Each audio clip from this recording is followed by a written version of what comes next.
नमस्कार, हर खबर हरियाणा देख रहे हैं आप। मैं हूं आपके साथ भावना त्रिपाठी। खबर चंडीगढ़ से है, जहां सीएम नायब सिंह सैनी ने प्रशासनिक सचिव के साथ समीक्षा बैठक की।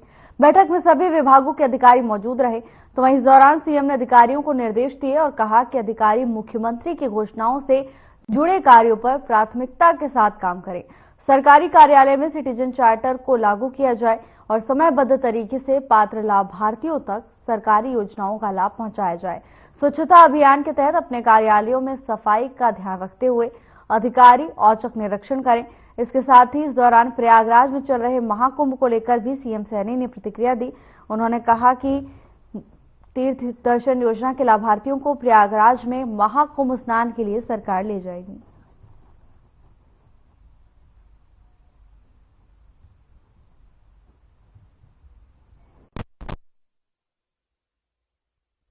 मुख्यमंत्री नायब सिंह सैनी ने चंडीगढ़ में महिला एवं बाल विकास विभाग की समीक्षा बैठक की अध्यक्षता की। बैठक में महिला एवं बाल विकास विभाग मंत्री श्रुति चौधरी भी उपस्थित थी। मुख्यमंत्री ने कहा कि अगले 5 सालों में राज्य में 10,000 आंगनबाड़ी केंद्रों को सक्षम आंगनबाड़ी केंद्रों के रूप में विकसित किया जाएगा। 563 आंगनबाड़ी केंद्रों को सक्षम आंगनबाड़ी केंद्रों में अपग्रेड करने के लिए भारत सरकार से 563 लाख रुपए का अनुदान प्राप्त हुआ है। विभाग ने 2307 आंगनबाड़ी केंद्रों को अपग्रेड करने का एक अन्य प्रस्ताव भी भारत सरकार को भेजा है। उन्होंने कहा कि लोगों में जागरूकता बढ़ाने के साथ साथ पीएनडीटी एक्ट 1994 के प्रावधानों को सख्ती से लागू किया जाना चाहिए।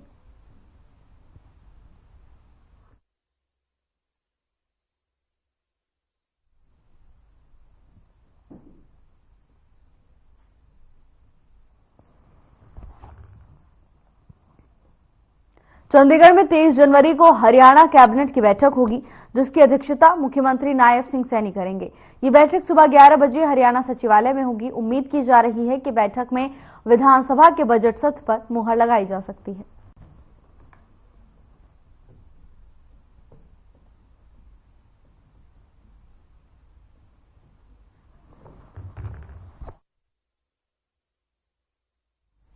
हरियाणा के ऊर्जा मंत्री अनिल विज का बयान सामने आया। उन्होंने राहुल गांधी के बयान पर बोला कि उनकी लड़ाई भारत के खिलाफ है। राहुल गांधी के अंदर जिन अंग्रेजों ने हमें इतने साल गुलाम रखा और जिनके खिलाफ लड़ाई लड़कर आजादी प्राप्त की, उन्होंने कहा कि उन्हें लगता है कि वो आज भी इनके राहुल गांधी के अंदर जिंदा है। इस मामले में जो केंद्रीय कार्मिक मंत्रालय है, कांग्रेस के पूर्व सीएम भूपेंद्र सिंह हुड्डा के हरियाणा सरकार किसानों को मुआवजा और एमएसपी से वंचित रखने के बयान पर भी कैबिनेट मंत्री अनिल विज ने प्रतिक्रिया दी। उन्होंने कहा कि हरियाणा सरकार हर वर्ग की सुख सुविधा के लिए अनेकों कदम उठा रही है। हर वर्ग की सुख सुविधा के लिए अनेकों कदम उठा रही है और टेक्नोलॉजी का भी सहारा ले रही है। आज टेक्नोलॉजी का जमाना है और इससे लोगों को बहुत लाभ हुआ है और वो लाभ हुआ है, इसीलिए लोगों ने हमारी सरकार को दोबारा।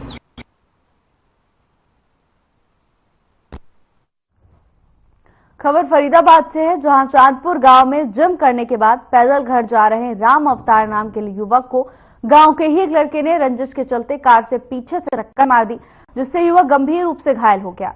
घायल अवस्था में युवक को इलाज के लिए निजी अस्पताल में भर्ती कराया गया, जहां पुलिस ने आरोपी गौरव और उसके चाचा सूरजपाल के खिलाफ मामला दर्ज कर जांच शुरू कर दी है।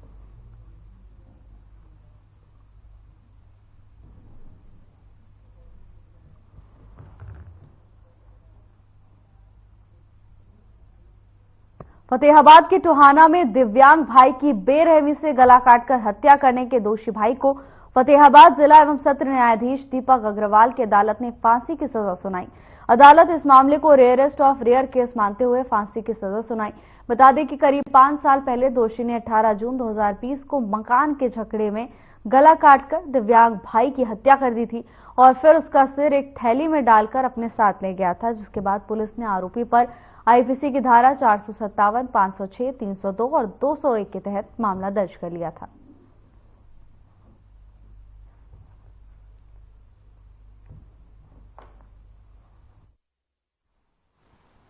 माननीय अदालत श्री दीपक अग्रवाल माननीय जिला एवं सत्र न्यायाधीश फतेहाबाद द्वारा आज मुकदमा नंबर 262 दिनांक 18/6/2020 धारा 302, 201, 380, 457 व 506 आईपीसी थाना शहर टोहाना में आरोपी अशोक कुमार वासी टोहाना को फांसी की सजा सुनाई है।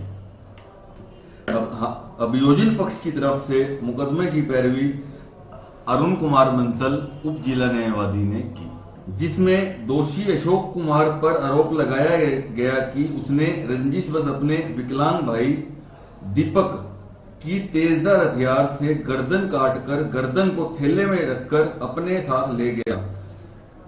जो दौरान तफ्तीश पुलिस ने मृतक की गर्दन में अन्य सामान बरामद किया।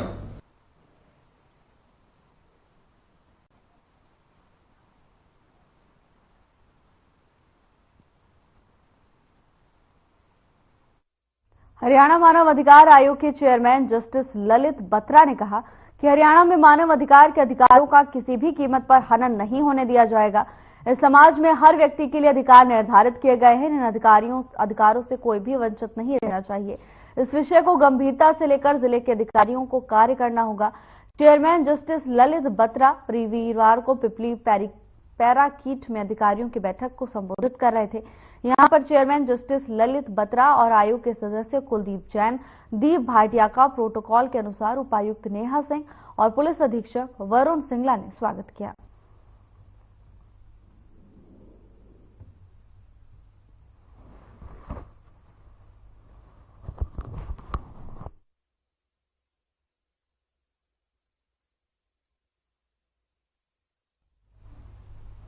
चरखी दादरी शहर में वीरवार को रेड क्रॉस सोसाइटी के द्वारा कंबल वितरण समारोह का आयोजन किया गया, जिसमें दादरी एसडीएम नवीन कुमार, नगराधीश आशीष सांगवान और रेड क्रॉस सोसाइटी सचिव बलवान सिंह ने शिरकत की। आपको बता दें कि कार्यक्रम में टाटा लाइफ कंपनी और खुशियों के दीवार मुहिम के संचालक संजय रामफल का विशेष योगदान रहा। एसडीएम नवीन कुमार ने कहा कि जिला प्रशासन के द्वारा रेड क्रॉस सोसाइटी के माध्यम से गरीब व्यक्तियों के लिए समय समय पर कार्यक्रम आयोजित किए जाते हैं। तो वहीं उन्होंने कहा कि रैन बसेरों का 2 दिन पहले औचक निरीक्षण भी किया गया ताकि सुविधाओं के बारे में जानकारी मिल सके। आमजन से अपील करते हुए उन्होंने कहा कि अपने आसपास गरीब व्यक्तियों की जितनी हो सके मदद करें ताकि सर्दी से उन्हें बचाया जा सके।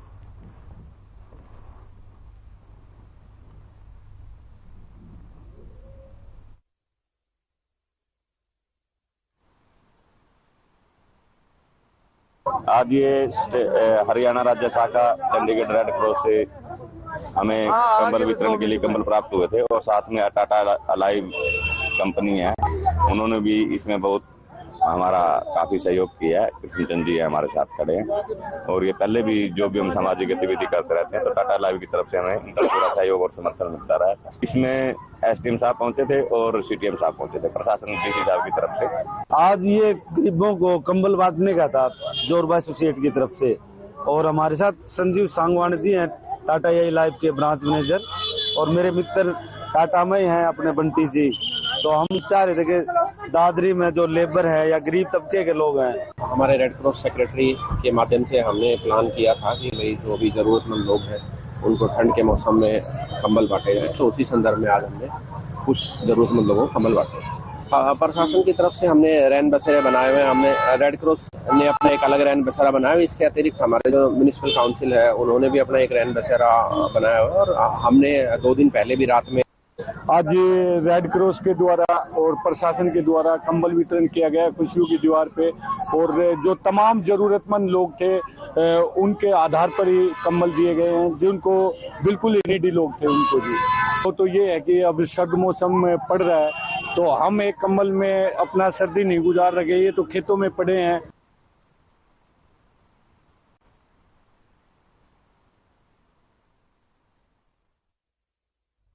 भवानीखेड़ा पौष इलाके के पार्कों की हालत दयनीय बनी हुई है। बेसहारा पशुओं का पार्कों में बसेरा बना हुआ है। शहरवासी पार्क सुविधाओं से वंचित हैं तो शरारती तत्वों के पार्कों में किए जाने वाले नशे से भी परेशान हैं। हुड्डा सेक्टर में सुविधाओं के नाम पर स्थानीय निवासियों को दी जाने वाली मूलभूत सुविधाओं की हालत खराब बनी हुई है। ठप सीवरेज व्यवस्था, स्ट्रीट लाइट और पेयजल की परेशानियों का सामना भी करना पड़ रहा है। प्रधान सज्जन भारद्वाज ने बताया कि हुड्डा सेक्टर निवासी और शहरवासी परेशान हैं। पार्कों की 4 दीवारी की ग्रिल टूटी हुई है।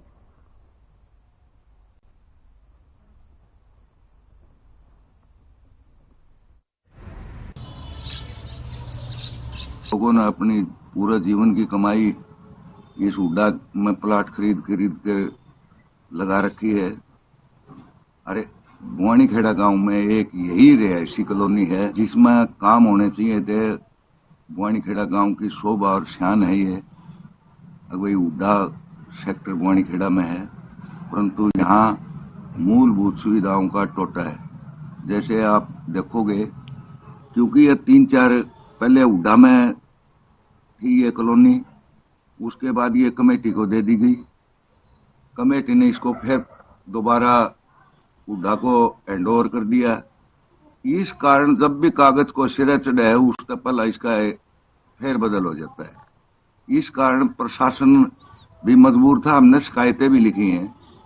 प्रशासन कौन से प्रशासन के पास जावा, कमेटी के पास जाएं या हुड्डा के पास जाएं।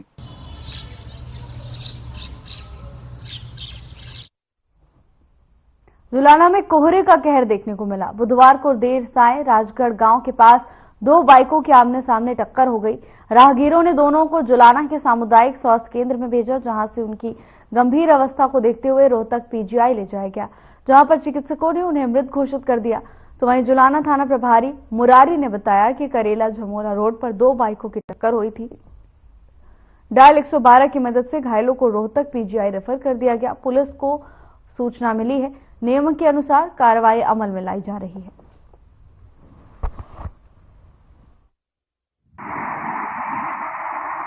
हमको धुंध थी, धुंध की वजह से 2 बाइक की टक्कर हुई थी।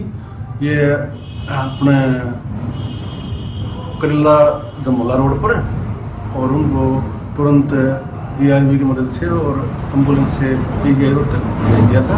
रुक का आया है, नियम अनुसार कार्रवाई अमल में लाई जा रही है।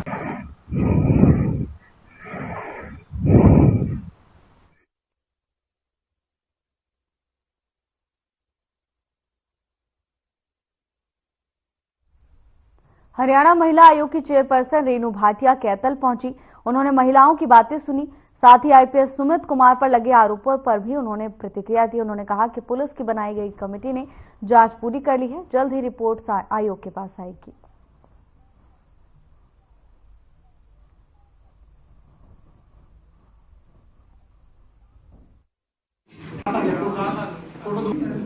कैथल का दौरा है वो एक रूटीन दौरा है, जैसा कि हम हर 4 से 6 महीने में किसी ना किसी जिले में हेयरिंग सेशन रखते हैं। तो कैथल में ये हमारी तीसरी विजिट है इन 3 सालों में। आज हमारे पास लगभग 25 केस हैं, क्योंकि अब हमने ये तय किया कि जिस जिले में हम जा रहे हैं तो उसके आसपास के 2 जिलों के भी 4-6 केसेस ले लेंगे, ताकि नजदीक की वजह से लोगों को बेनिफिट हो। तो आज के 25 केसों में 16 केस कैथल के हैं, कुछ गुरुग्राम के, कुरुक्षेत्र के, फतेहाबाद के, यमुनानगर के, रोहतक के, करनाल के, अंबाला के।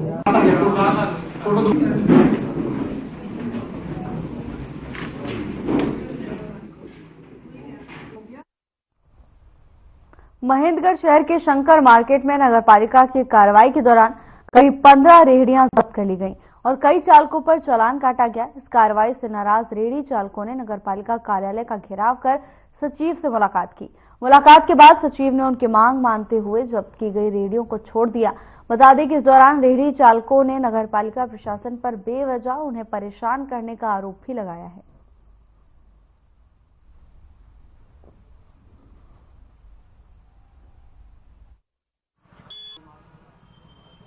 मैं गरीब परिवार मजदूर आदमी हूँ, अपने 3-4 बच्चों का पेट पाल रहा हूँ रेडी लगा के, और चलती फिरती रखता हूँ। मैं आज घर था, मेरे पास आए 3-4 नगर पालिका के आदमी, मेरे पास एक्नॉलेज तो यहाँ पर साइन कर मेरा 2000 का चालान काट गया। बोलो यहाँ से रेडी मत लगाना। मैं ठीक है सर। उसके बाद 4-5 आदमी हो रहा है नगर पालिका के, मेरी रेडी को उठाया और इसको नगर पालिका अंदर लेके जाओ, मैं इसको वही सेक्रेटरी तुम्हारा समाधान करेंगे। सब रेडी वाले उधर बुला रहे, हम रेडी, सब रेडी वाले अंदर आ गए, कमेटी अंदर रेडी खड़ी कर दी। सेक्रेटरी साहब तोरे से बोलता है, कहता है तुम्हारा सामान जब्त हो गए, तुम्हारी रेडी जब्त होगी, तुम अपने घर जाओ। कितनी रेडी पकड़ी यहाँ कम से कम 10-15 रेडी वाले हैं। सिर्फ एक ही मार्केट की पकड़ी है और हजारों रेडी फौजी कैंटीन सामने लगती है, सब्जी मंडी रोड पे भी लगती है। सिर्फ टारगेट भरमदेव चौक से और नगर पालिका हमको टारगेट बना रखा है बस।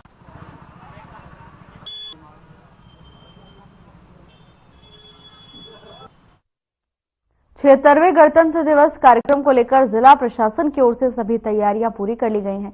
पलवल के नेताजी सुभाष चंद्र बोस स्टेडियम में होने वाले गणतंत्र दिवस कार्यक्रम को लेकर जिला अतिरिक्त उपायुक्त अखिल पिलानी ने तैयारियों को लेकर बताया कि इस साल भी बड़ी धूमधाम से नेताजी सुभाष चंद्र बोस स्टेडियम के प्रांगण में गणतंत्र दिवस कार्यक्रम आयोजित किया जाएगा, जिसमें सांस्कृतिक कार्यक्रम को भव्य रूप से आयोजित किया जाएगा और बेहतरीन कामों के लिए लोगों को सम्मानित भी किया जाएगा। तो वहीं सुरक्षा को लेकर चकाचौंध व्यवस्था भी की जाएगी। बच्चों के बैठने के लिए उचित व्यवस्था का भी प्रबंध किया जाएगा, जिससे सांस्कृतिक कार्यक्रम में बच्चों को किसी तरह की दिक्कत का सामना न करना पड़े।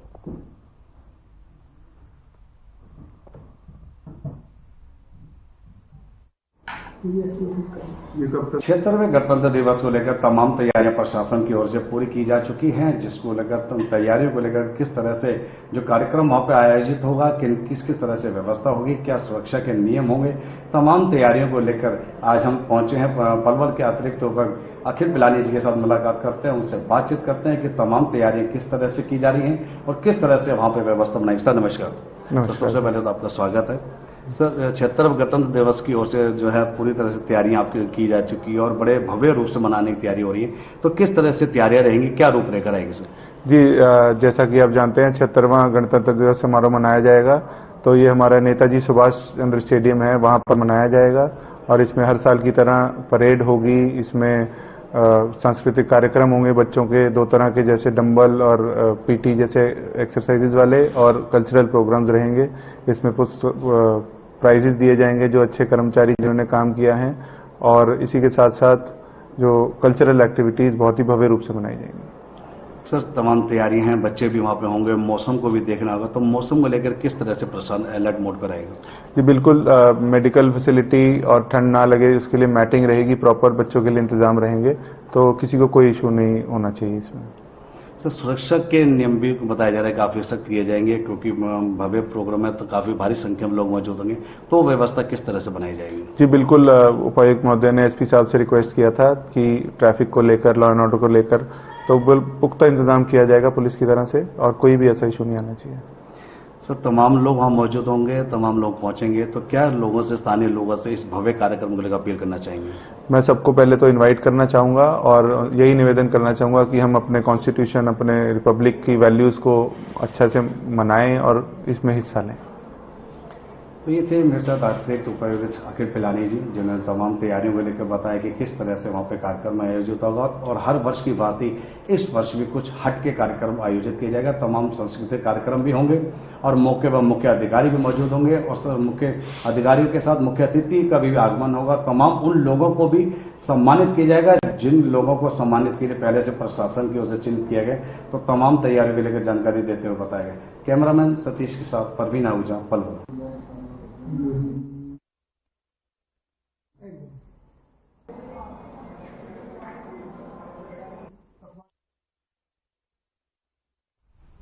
सोलह जनवरी से बच्चों के स्कूल खुल गए हैं। हालांकि ठंड अभी भी बरकरार है, लेकिन स्टूडेंट्स को स्कूल जाना होगा। बता दें कि 1 जनवरी से 15 जनवरी तक स्टूडेंट्स की छुट्टियां की गई थी। अब दोबारा से स्कूल संचालित होंगे, लेकिन स्कूल लगातार धुंध और शीतलहर का प्रकोप जारी है। ऐसा लग रहा था कि शायद बढ़ती ठंड को देखकर सरकार स्कूलों की छुट्टियां आगे बढ़ाएगी, लेकिन सरकार की तरफ से अभी तक ऐसा कोई आदेश जारी नहीं हुआ। हालांकि स्कूल संचालकों ने स्कूलों के समय में थोड़ा परिवर्तन जरूर किया है। स्कूलों का समय आधा घंटा लेट कर दिया है।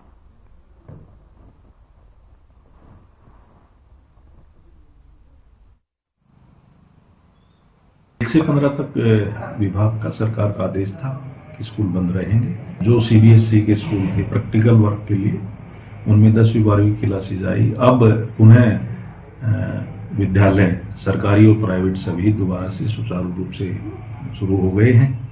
तो अभी अपने जिले में, अपने जिले की कह रहा हूँ, थोड़ा सा धूप निकली हुई है। मैं समझता हूँ कि ठीक है, और अगर ऐसा होगा तो हम माननीय उपायुक्त महोदय से निवेदन करेंगे। ठंड की स्थिति आई है, उनसे मिलकर उनसे निवेदन करेंगे।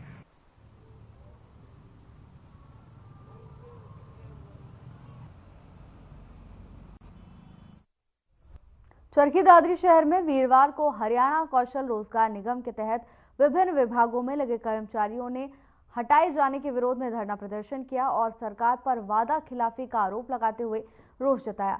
हरियाणा कौशल रोजगार निगम यूनियन प्रधान विजय पाल ने बताया कि पिछले लगभग 5 साल से कार्यरत हरियाणा कौशल रोजगार निगम कर्मचारियों को हटाया गया, जो कि बहुत गलत है। उन्होंने कहा कि सरकार जल्द ही कर्मचारियों को हटाए जाने का फैसला वापस ले, नहीं तो सभी कर्मचारी मिलकर बड़ा आंदोलन करेंगे और सरकार के मंत्रियों के आवास पर धरना प्रदर्शन करेंगे।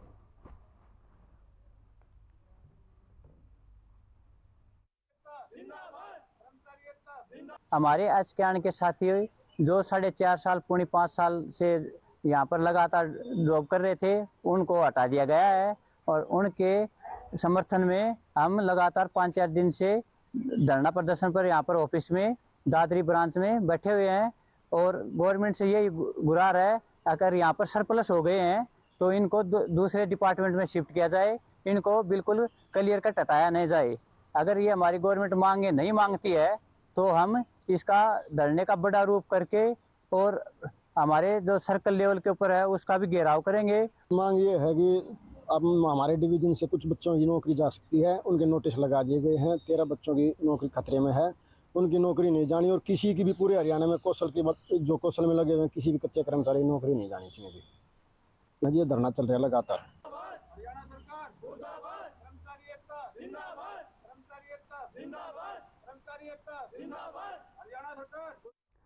चरखी दादरी में एचकेआरएन कर्मचारियों की ओर से जोरदार प्रदर्शन किया गया। कर्मचारियों की मांग है कि उन्हें नौकरी में सुरक्षा दी जाए।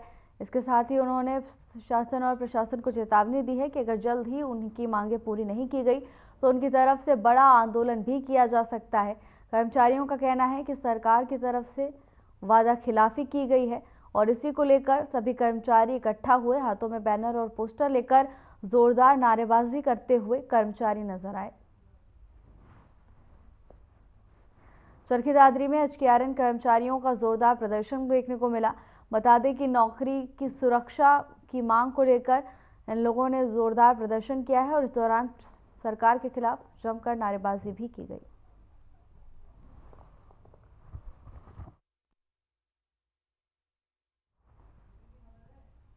फिलहाल के लिए बस इतना ही। अब वक्त हो चला है डॉक्टर राकेश गुप्ता के साथ हमारे खास कार्यक्रम प्लस माइनस का।